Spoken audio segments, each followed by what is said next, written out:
नमस्कार व्यूअर्स, मैं major general Nilendra Kumar YouTube channel Lex Consilium Foundation की प्लेलिस्ट गोइंग स्ट्रॉन्ग में आज बात कर रहा हूं जाने माने पत्रकार रामशरण जोशी जी से। नमस्कार। नमस्कार। और जोशी जी के बारे में जिनको न पता हो, मैं ये कहना चाहूँगा कि वो देश के मूर्धन्य पत्रकारों में से हैं।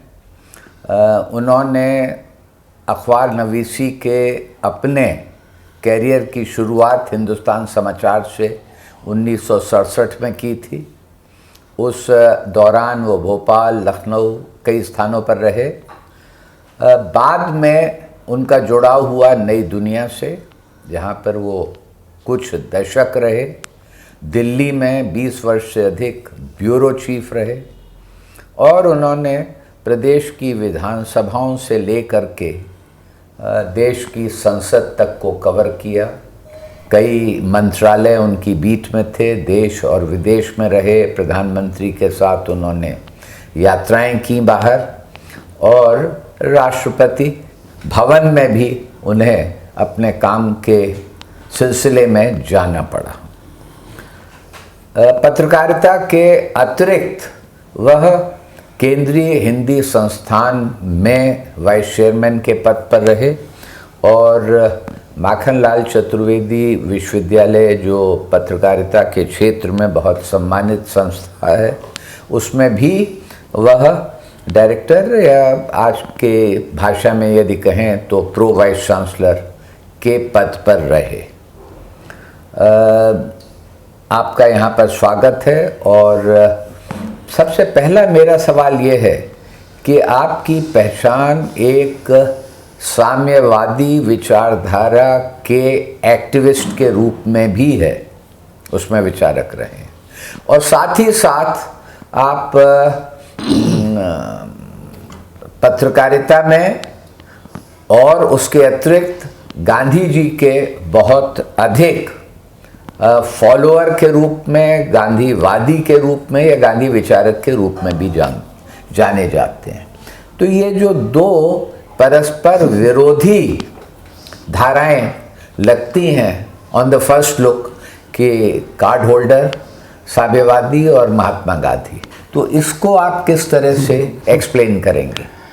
हाँ नीलेंद्र जी, पहले तो मैं शुक्रिया अदा कर दूँ कि आपने मुझे अपने कार्यक्रम में बुलाया।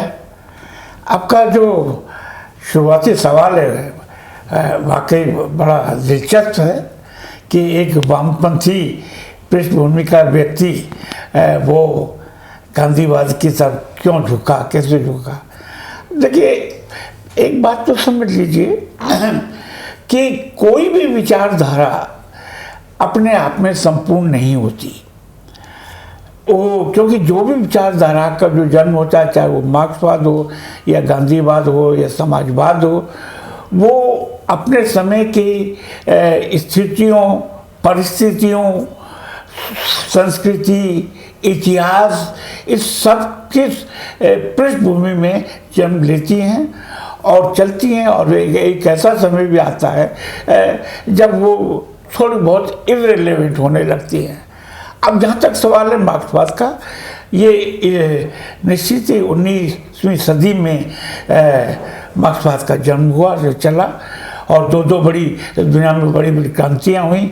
1917 में रशिया में हुई, इसके बाद 1949 में चीन में हुई, और इसके बाद 1959 में क्यूबा में हुई, और फिर इसके बाद वियतनाम में हुई। और निश्चित ही ये विचारधारा आज भी प्रासंगिक है, क्योंकि समाज में जब तक विषमता रहेगी तब तक एक मार्क्सवाद मार्क्सवाद का नहीं, सवाल है कि हम एक ऐसे विषमता मुक्त समाज बनाएं जिसमें समाज के प्रत्येक इंसान को एक समान अवसर मिले।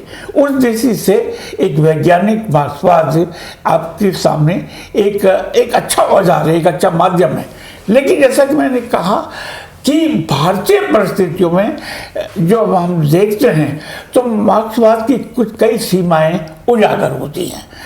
जैसे कि मूल थे, जैसे जाति व्यवस्था को लेकर के जो भारत का जो संपूर्ण ईथॉस है, जो 4000 साल का हो या 5000 साल का हो या और भी आदिकाल का हो, वो संपूर्ण वो मार्क्सवाद के सांचे में कहीं फिट नहीं होता कहीं, क्योंकि मार्क्सवाद इतना विराट नहीं लगता कि वो भारत के संपूर्ण वाङ्मय और उसकी इथोस को अपने में कवर कर ले। यहाँ मैं गांधी जी पिछले 10 साल से मैं गांधी जी का थोड़ा बहुत अध्ययन कर रहा हूँ। मैं अपने आप को गांधीवादी तो नहीं, गांधीवादी बनना बड़ी बात है, लेकिन मैं ये मान के चलता हूँ कि गांधी जी वो केवल राजनीति को ही स्पष्ट नहीं करते, वो समाज और मानवता के जो सर्वांगीण पक्ष हैं उनको भी स्पष्ट करते हैं।